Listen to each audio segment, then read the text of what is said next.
Welcome back to another episode on the mufcMPB channel. It's a Tuesday, which of course means it's my turn to hopefully anyway bring you lovely Manchester United fans a good bit of information on the club that we all love. And today I'm joined by the Guardian sports journalist, football writer, Dom Booth. Dom, how are we today? Thank you for joining me. And what are your thoughts at the moment, obviously going into the next few weeks, which seems quite hectic when you're covering Manchester United. So from your perspective, how are things looking when it comes to Manchester United? Hi, yeah, thanks for having me on. It's always busy covering Manchester United. There's never a dull day, as I'm sure you know, on this channel and on social media. So nothing really changes. It's slightly odd not having European football to cover in the second half of a season. That's kind of sad, and it makes the midweeks a little bit quieter than they might otherwise be. But it's always good fun, isn't it? There's always something going on, and it does feel a little bit more positive at the moment, which is quite nice to talk about for a change after sort of dark depths that we've seen of recent years. Yeah, absolutely. And I think there's only really one place to start, amongst all the positivity. There's one big name, isn't there, that is almost been a sort of a driving force in that positivity, which is, of course, Mr. Dan Ashworth. Now, I don't think it comes as a surprise to anyone really that it's only going to be a matter of time when he joins Manchester United and he shares his pearls of wisdom, if you like, for the club and hopefully put them in the right direction. But of course, there's been quite a lot of different conflicting reports out there in the media in terms of how much Newcastle want for Dan Ashworth, which sounds crazy as if we're talking about a football transfer.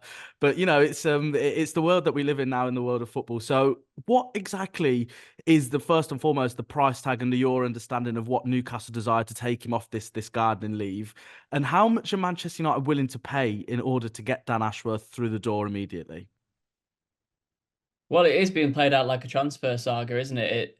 I guess this is what modern football has become when you've got a sporting director at the centre of this sort of a wrangle. You'd usually think this would be over a striker or, a big name attacking midfielder. But no, it's Dan Ashworth, who's, people probably wouldn't have heard of a few years ago. He was working at West Brom and Brighton and had a role at the FA. Obviously, has done a good job at Newcastle with with a healthy budget behind him. I think it's fair to say with the players that he's brought in there. I think United's position, as I understand it, is that they don't want to pay the kind of money that Newcastle are asking. Newcastle, I think, are asking for about £20 million. Otherwise, Dan Ashworth, I think, has a clause in his contract which means he can't work for anyone else until 2026. And there's no way that United are going to wait around for that.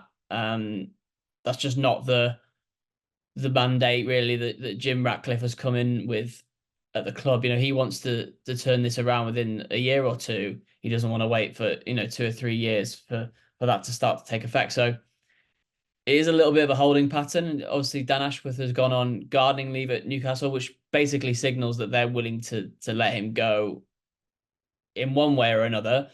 Then it comes down to the price and whether United can haggle down from that £20 million. I just don't think that's feasible. The club don't think it's feasible, and even from the outside, it just seems like a completely absurd figure for a sporting director, doesn't it? Yeah, absolutely. And I think, the one thing that I have been seeing around and even on, mainstream media and stuff like that on the telly is, people saying that Manchester United have wasted an awful lot more than 20 million. So why not just spend it and get the right man in? But then I just don't really think that starts off the new INEOS structure in the right way to pay an excessive amount for someone who isn't a football player. And then obviously moving forward, when they do eventually want to sign football players, the teams who own them players already will almost look at it and think, well, you were willing to spend £20 million on someone who doesn't get anywhere near the pitch. So go on, give us another 20 or 40 million added onto that. So yeah, it's going to be one certainly to see how they play out because there is a fine line, isn't it, between patience and then also the eagerness to really get what you want, which is, of course, Dan Ashworth through the door. In your understanding and in your opinion as well, is Dan Ashworth likely to be in place for the summer for Manchester United? I think it could happen if they can negotiate with Newcastle on that figure. That's going to be absolutely key. I think your point about the structure and how it sets a precedent for what United are willing to do under Ratcliffe and INEOS, that is key. United don't really seem to overpay for players, let alone sporting directors, and it has been a theme of the Glazer years, with United completely overspending on their assets that they bring in. So I think one thing it does show is it shows United's ambition. they could have gone for somebody like Paul Mitchell, who uh, hasn't been in work and who would be a lot easier to get and who's been linked with the club in the past. He's got a fair pedigree himself, having worked with Spurs and Leipzig and Southampton in the past and Monaco as well, I think. So, someone like Julian Ward as well, who's been at Liverpool, or Michael Edwards has been mentioned as well. They've both been at Liverpool in sort of high exec roles, but United have gone for who they believe is the complete best person for the role. In the same way that they've gone after Omar Barada from Manchester City for the chief executive role, in the same way that they're chasing Jason Wilcox as well, which we might come on to. So you do make a good point in that maybe United might just have to pay an enormous fee. 20 million, probably too big. I think the club think that is too big. But I think you will see United pay probably in excess of £10 million compensation, probably, to get Dan Ashworth through the door and get him working as quickly as possible. Because just my opinion, there's no facts behind this at all, but I think United should go for somebody else if they can't get Ashworth in before the summer. They should get somebody in place that they want, that INEOS can work with. I don't think there's much worth in waiting 2 years for Ashworth to come through the door. Yeah, absolutely. And the name that you just mentioned there was Jason Wilcox, of course. He has been bandied around when it comes to the new structure at Manchester United. In terms of him and what you know from your side, how likely is he to join Manchester United? And let's say, for example, I know I'm sort of speaking in a hypothetical sense here, but let's say Dan Ashworth is through the door and Jason Wilcox also comes through. How do you think that relationship will work, firstly? And also, what will, in obviously direct relation to Jason Wilcox, what will his role be at Manchester United if, of course, he does come in? The way I could see it being divided is that Wilcox has more of a say on the academy and the structure of the football operations, if you like, and Ashworth maybe oversees recruitment a little bit more. That might be wrong, but that's how I see it, given that Wilcox's experience, especially at Manchester City, was as the academy director. And he laid out some principles at City which have really seen them get the benefit from, such as bringing through players like Phil Foden, Cole Palmer, Rico Lewis, Oscar Bob, and being able to sell academy players at the right time with buyback clause. The likes of Romeo Lavia that they sold to Southampton with a buyback clause. Um, a number of players actually they shipped off to Southampton that have gone off and done well.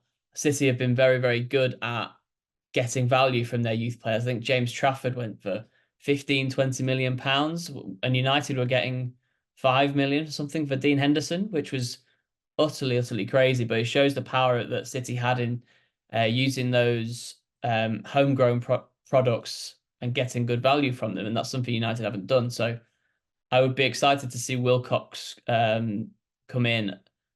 I don't know if his role has been exactly laid out by United. I think technical director is the most likely one, but I don't think that's been ratified yet. I can see this one happening by the summer. He's obviously at Southampton at the moment. United is a huge pull. He obviously was based in Manchester before when he worked at City. I can see that one getting done and all the pieces starting to fall into place by the summer, with the exception of Ashworth. Yeah, it's going to be certainly a race against the clock, almost as if we're where we were this time last year when the talk of a takeover was being discussed. Man United fans just wanted a bit of information for some clarity, and it's quite funny, really, that now that there has been an element of clarity, there's even more desperation for some further answers. And I think one individual at Manchester United that will ultimately have to answer questions, rightly or wrongly, is Eric Ten Hag, the manager of Manchester United. And recently, the form has picked up. The performances haven't exactly been, exhilarating or really, really entertaining, shall we say. But nevertheless, he's getting the job done, which is massively key, especially at this time of the season. But of course, as we know, I've spoke to a couple of journalists on this very channel in the previous weeks. And of course, when new ownership comes in, they will have to review everyone, irrespective of how successful or how unsuccessful they are. And Eric Ten Hag, as we know in football, the manager is always the first one to get the bullet when things don't start to go quite right in the ownership ties. So do you expect Eric Ten Hag to stay? And where do you stand with that from a personal perspective, as well as, of course, the journalistic side of things as well? I think whether I expect him to stay relies entirely on Champions League qualification. I think if he delivers a Champions League qualification spot, whether that's fourth place or fifth place, obviously we don't know how that's going to shake up with the UEFA coefficients. There's a chance United could finish fifth and qualify for the Champions League. A bit of a backdoor route maybe, but I think they would probably take it at this point. That would obviously be a huge bonus for the club and a huge boost for Ten Hag's position if he got the club there. I think that would probably get him the job for another year, regardless of performances and regardless of the style of football at the moment, because I think that there is goodwill towards Ten Hag from INEOS and Sir Jim Ratcliffe. I think they accept that stability is the better way forward for the club. There's obviously a few things that throw that into doubt between now and the summer. And for me, the biggest one I think is the style of football. United are just not playing like a team who are ready to dominate leagues and dominate Europe and compete for trophies. They're having less than 50% possession against Luton. They're conceding, I think, between 16 and 23 shots in the last 4 or 5 games against every opposition. Luton, West Ham, Aston Villa, Wolves. These are teams that United should be dominating and controlling the game against, and it's on Ten Hag that they're not. I know a lot of people have said on social media that United don't have the players. I think they have the players to dominate these games, or to at least control them, and to deny the opposition the kind of chances that they've had, and to stop them being completely chaotic. And I think that's a black mark against Ten Hag's name at the moment.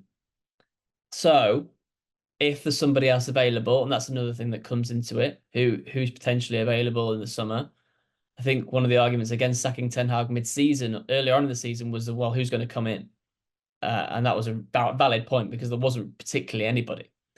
Um, yeah, I think if United finish fourth or fifth, then Ten Hag will probably be safe. But I don't say that with any surety because of these performances, and that's something that INEOS will be taking into account for sure.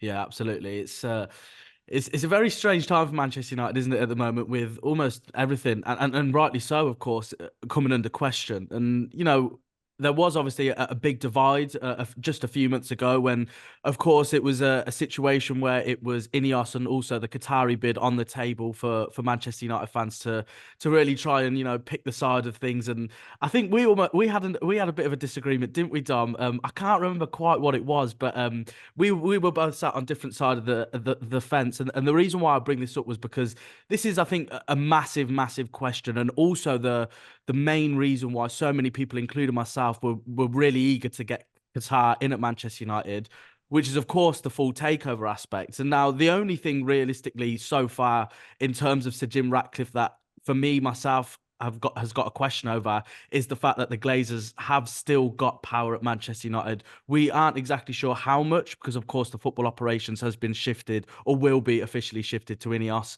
But the Glazers, of course, we don't have to speak about how much turmoil they've put the Manchester United fans through. So, in terms of a potential full takeover, is this on the table? And how will INEOS sort of play this in terms of eventually getting that? Because, of course, there have been talks and discussions of Sir Jim Ratcliffe being in a rush for a couple of reasons. One, and then the main reason, of course, being the fact that he's a Manchester United fan and he's desperate to get them back to where he believes they should be. And also on the other side of things, that it's safe to say, without sounding too disrespectful, he's not a spring chicken. He isn't going to be around for 30, 40 years as Manchester United fans would like to have from their owners. But like I said, in terms of a potential full takeover, what have you heard from the INEOS perspective? I think that is something that's going to take time. I know we know that Radcliffe is in a bit of a rush and does want to get things done quickly, but I think that he's already won in a sense with the sporting control that he's managed to gain with this deal, 25% or 28%. I think it's been reported in certain places. Whatever it is, it's the best that United could have really hoped for, given the Glazers' position. I mean, all United fans want the Glazers to pick up sticks and leave, and that's very, very understandable considering how they've treated the club, like you say. I just think this is probably an issue where United fans must be patient, and Sir Jim Ratcliffe and INEOS must be patient. It doesn't mean to say that it can't happen. I think it probably will happen in the next few years, but If you think about how long it took from the start of the takeover bidding process to actually ratifying the deal and getting INEOS in place, it was more than a year, wasn't it, from when the pistol was first fired? So yeah, I think it's just one way United fans are going to have to hang in there and see what happens. It's really the focus now on getting INEOS's people into position, making sure they make the right decisions, especially this summer on the football side of things. And it's just nice for United to have an owner who is prioritizing the football side of the business and who prioritizes trophies and a successful team on the pitch. And that is a big, big win in itself. And it should carry United forward for the next few years if they get these things right, of course. Yeah, hopefully. Anyway, you know yourself following Manchester United, it never really ends up in the way that we want it to. But of course, it's a new ownership, it's a new dawn, it's a new era for Manchester United. So hopefully, anyway, it will go in the right direction. Just before we get onto a bit of summer chat, Dom, in terms of potential outgoings and incomings, I just wanted to have a quick word of course, Old Trafford. One of the big stories over the last week or two, of course, was the renovation, or even a brand new Old Trafford, if you like. What have you heard in terms of INEOS's plans of rebuilding Old Trafford, or is it going to be a renovation job, if you like? What have you heard on your side of things? I think the news of the restructure and the building that's going on around Trafford Wharf that came out, I think that's quite Yeah. significant, and that United are quite actively involved in those discussions around that area and the renovation that's going to happen. I think that probably indicates there's more of a likelihood of building a new stadium, and that's kind of the way that it seems to be going at the moment. This is obviously quite a divisive topic, and I personally would be against building a new stadium. I like the idea of Old Trafford being, the hallowed turf and, you know, a place of, a place of great significance historically and traditionally for the club. So that will divide people, and it will potentially, incur some discontent from supporters. Ultimately, has it mattered too much with the likes of Arsenal and Tottenham, who have built brand new stadiums, in the last couple of decades, pretty much on the grounds of their old one? Not exactly. It hasn't seemed to matter too much to them. So, there's two different ways they can go about it. There's obviously the Anfield route as well that Liverpool have done, where they've just built up the stadium on its current grounds. It's a really, really interesting one, this, and it goes into areas where I'm not an expert on, in terms of building regulations and logistics, and obviously how much money that Ratcliffe has to put into the stadium, and then balancing the rest of it on financial fair play. There's obviously a cash injection coming in the summer from his investment, which is going to go towards stadium renovation. So again, I don't want to kick another issue down the road, but it does seem like one we'll find out more in the summer. Really, really interesting one for me. Yeah, I still can't quite make my mind up what I think will happen on this one, but keep an eye on those Trafford building renovations, as boring as that might sound. Yeah, I think certainly from my perspective, I'll leave that to the professionals, and I'll stick to just talking about football, mate. But in terms of course, obviously, as you've just mentioned there, there will be an injection of money, not just for stadium hopes, but also for on the pitch antics as well, if you like. As we've already discussed and touched on, Manchester United do have some frailties on the pitch. It doesn't look convincing, if you like. That's certainly not a word I'd associate with Manchester United in this current time. But of course, as we know, Eric Ten Hag, he was very desperate, not only to bring players in, but also to weed out the players that he didn't think were at the level required for him to really implement the style of play he wants to at Old Trafford and for Manchester United. So firstly, before we get into, specific names and stuff like that, which players do you expect to be sold in the summer? Of course, in light of the domino effect, if you like, with Mbappe, of course, on the verge of leaving PSG, leaves a big spot at a massive club for a player to fill them boots. And of course, one name that has been linked with PSG is Marcus Rashford. So we'll start with him. Will United even listen to offers for Marcus Rashford in the summer? And if we do get to that stage, how much possibly could they ask for if, as I say, they do go down that road? Yeah, it's fascinating, isn't it? I mean, Rashford is contracted until 2028.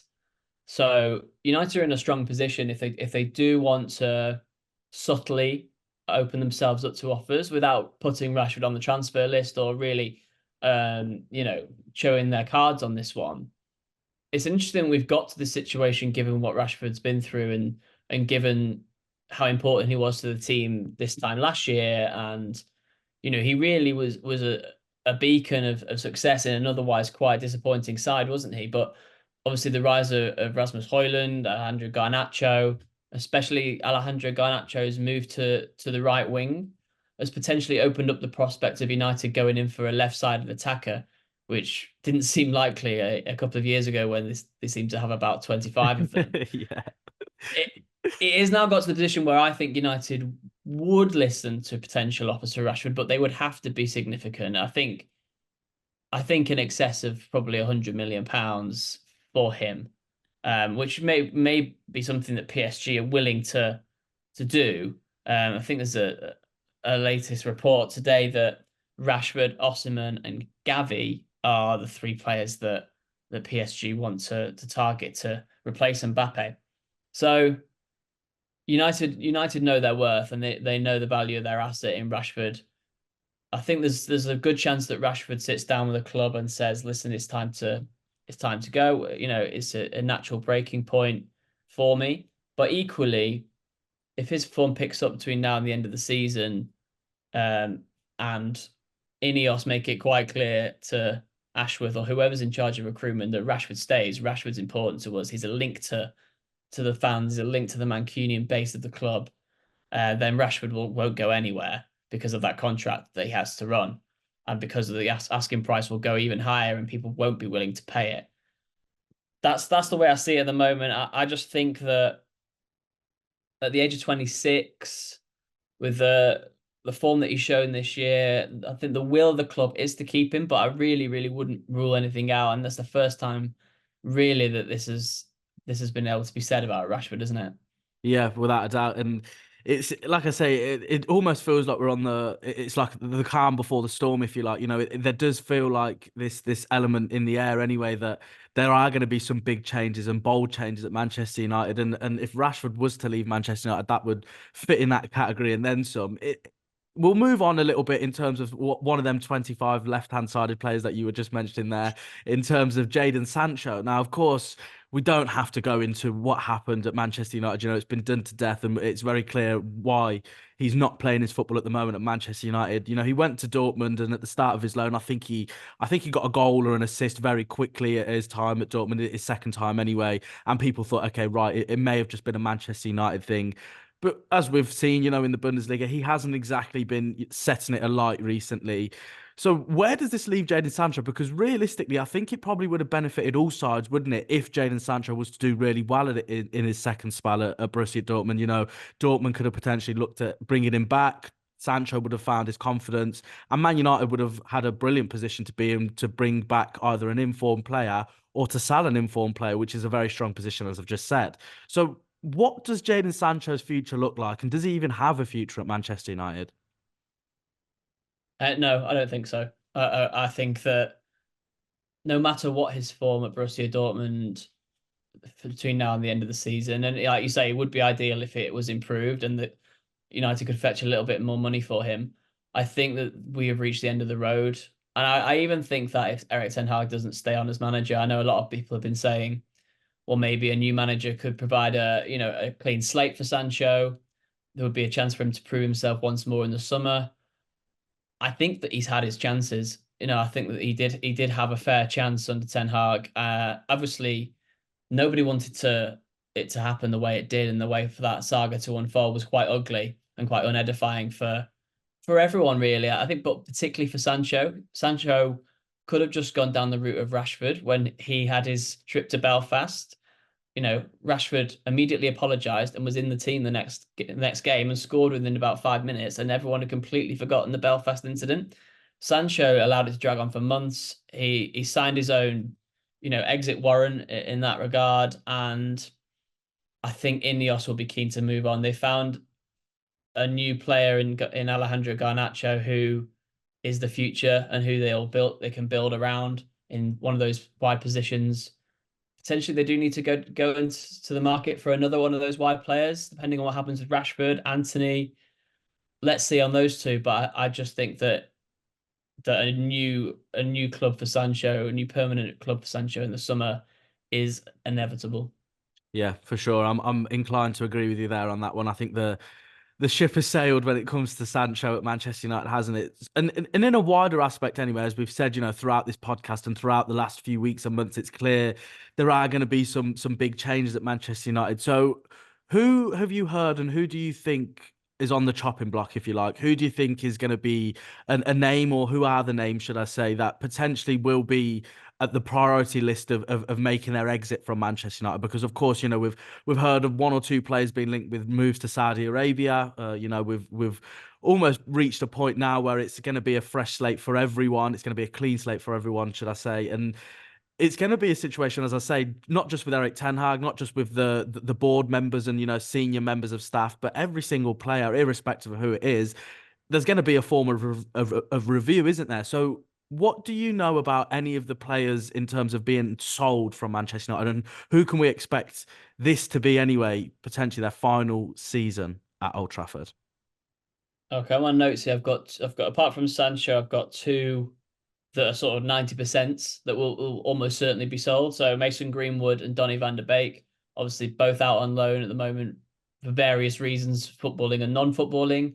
And yeah, almost certainly United will try and sell in the summer for pretty much whatever price. That the negotiating position on both those isn't strong for reasons we all know about. But they will both be gone in the summer almost certainly. I think I've got five players I think there are huge question marks over and will be under those reviews that you speak about. And I think that's Varane, Casemiro, Maguire, Lindelof, and McTominay. McTominay may be the least likely of those to go given recent form and his contributions. I think maybe he will be someone that appeals to INEOS and Ratcliffe as a solid squad member and someone to keep in around the building. He's well liked at the club. He has a lot of respect. I personally don't think that he's an elite player for United to build around long term, but I understand the arguments for keeping him. Maguire or Lindelof, I can't see both staying. I think one will be let go with United keen to bring in a young right-sided centre back. Jean-Claire Todibo, somebody like that will be high on their list to replace either Maguire or Lindelof, and then Varane as well can be factored into that. If you consider his age and his injury record, he's probably got a lot to prove between now and the end of the season if he can stay fit. United may be inclined to keep him for a little bit longer. And then Casemiro is the one that you wouldn't have foreseen at the start of this season being on this list. But I think just the way that he's faded, his form has faded so dramatically. Even coming back from injury this season, he's just not been the player that he was last season. His legs appear to be going. United obviously got themselves in a situation where they gave him a hefty big contract because they were so desperate to bring him in that summer 2022 that they would be in a tricky position selling him this summer. But Saudi Arabia could always come calling, and that's been a savior of a few clubs, hasn't it, when trying to get people off the books in the last year or two. I think there's a strong chance Casemiro will go and that United will delve into the market for a true number six because that is what they need. That is the player that United lack. Kobbie Mainoo has shown that a number eight is right there and a ready-made one at that. And there's also Mason Mount and Christian Eriksen who they may keep around as well. So yeah, that number six to replace Casemiro, I can see being a big saga in the summer. Yeah, yeah, for sure. And as you've mentioned there, you've named three potential centre halves that could be out on their way from Manchester United. And one name that I did want to mention, and this is more of a personal thing because I do want to get a bit of information on him, is Jared Branthwaite. Now, of course, there have been a few little question marks over him because he got shoulder barged by Erling Haaland, and that all of a sudden means that Manchester United shouldn't sign him, which is a little bit ridiculous, of course, isn't it? But in terms of Branthwaite, and maybe even in a wider aspect, as you've mentioned there, centre half will be a position inevitably that Manchester United will need to look at for various reasons, whether it's age or whether it's just simply the fact that they're not up to the standards, as we've said, to really represent Manchester United and get them back to where they want to be. So with Branthwaite, with any other potential names that you've heard of, is Branthwaite firstly a target for Manchester United, and are the rumours?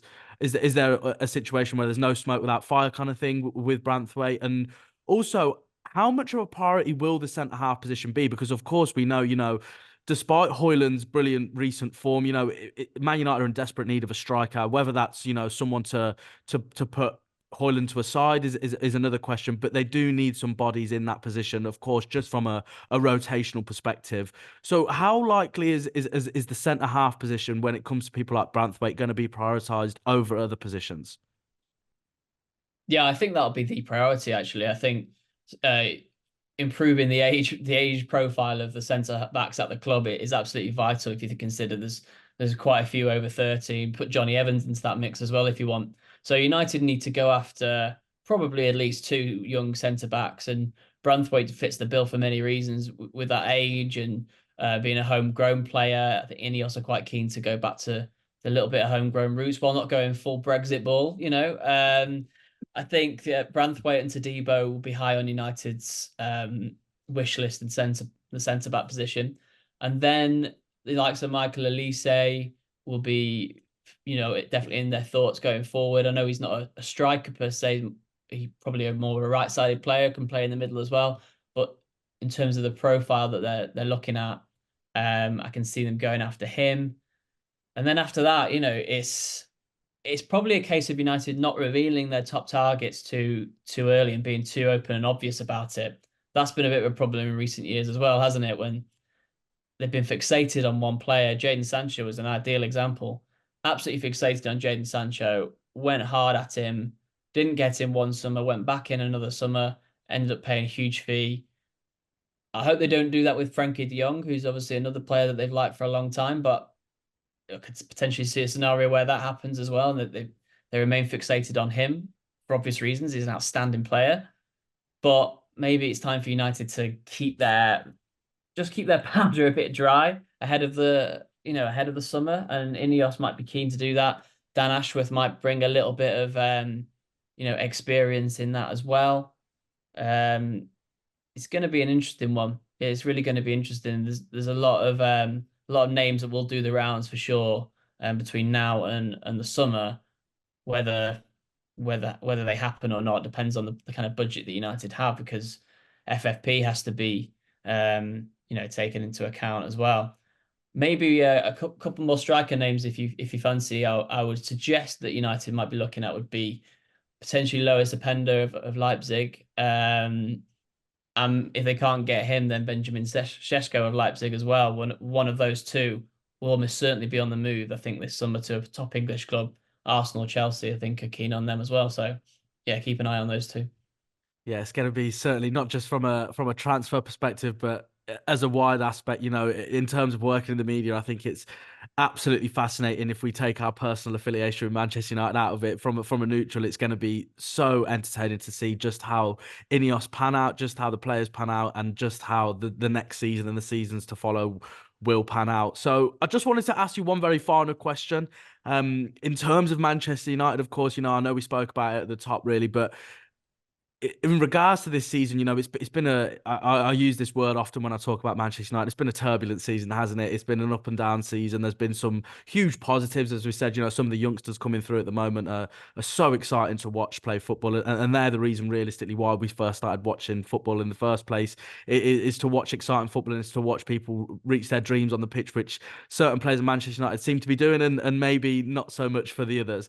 But from a Manchester United perspective, what do you think this season's going to end like? And of course, as you say, it's going to set up a lot of decisions moving forward for various people at the club. But from this season, Manchester United, of course, still in the FA Cup, and they are still within touch and distance of the top four, potentially the top five. We'll see how that pans out as well. But in your personal opinion, how do you think this season's going to finish, and where can Manchester United almost aspire to be in a realistic aspect for the end of the season? I think top four is realistic and within grasp. You look at Villa and Spurs, I think they both have big flaws. And there was always a sense that with both of them that they would drop off. They had both had outstanding starts to the season. They've both been through some excellent patches of form at times, but they're not experienced top four sides. They've not been there too much, especially under the current guises and with the managers they have. Exciting managers, exciting football sides, but deeply flawed. Not that United are not flawed. United are a chaos and don't control games and all that stuff that I said earlier on. So I can see it being a bit of a three-way scrap for possibly two places if it ends up being a top five between those three teams. But United can certainly reel them in. There's a lot of winnable games coming up. United are playing most of the top sides at home, which is a big advantage considering their poor away record in those games under Ten Hag. So there's a lot still to achieve and a lot for Ten Hag to prove, and it'll also determine how much the squad are willing to scrap for their manager, won't it? Yeah, absolutely, and hopefully, anyway, the same passion and the same ambition from INEOS already filters through to the Manchester United team. But Dom, thank you so much for your time today. It's always a pleasure to speak to someone like yourself. Of course, with your contacts and the connection that you have amongst the media, it's always good to try and give the Manchester United fans out there even just a bit of information, which always goes a long way from a fan perspective. So thank you so much, and keep up the great work. Cheers, Anil. Thanks for having me on. No worries at all. And hopefully we will get you on in the very, very near future. And of course, that leaves just one thing, which is, of course, to say like, subscribe, follow the mufcMPB YouTube channel, follow them on Twitter or X. I don't really know what to call it these days, but I'm going to stick with Twitter because I'm a bit of a traditionalist when it comes to that. But yeah, hit the follow, MUFC, of course, mufcMPB will be across everything. Of course, drop Dom a follow. I'll put his X or Twitter handle in the description below. And as I say, give him a follow, give myself a follow if you fancy it. And of course, be back next week when I will be joined by another journalist, hopefully to give us even more information on Manchester United. Thanks a lot. Enjoy the rest of your week, and hopefully Man United don't ruin our good moods.